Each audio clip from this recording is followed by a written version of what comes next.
Hey guys, in this video we're gonna talk about how you can use Midjourney over on Discord. So make sure to watch this video till the end and follow this step properly. And here we go.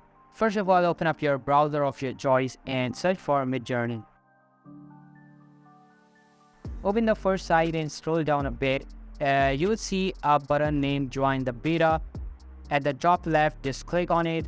This will open up your Discord. Now inside Discord, just accept the invite and Midjourney server will be open up. Inside the server, swipe right to see all the text and call channels.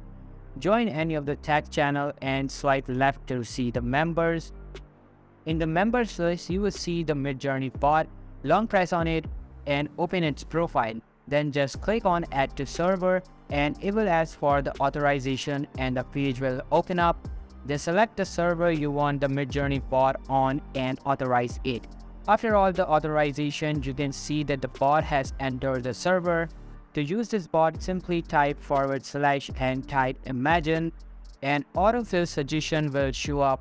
Now just tap on it. After that, simply enter the prompt message of the scenario you want to recreate and you are done.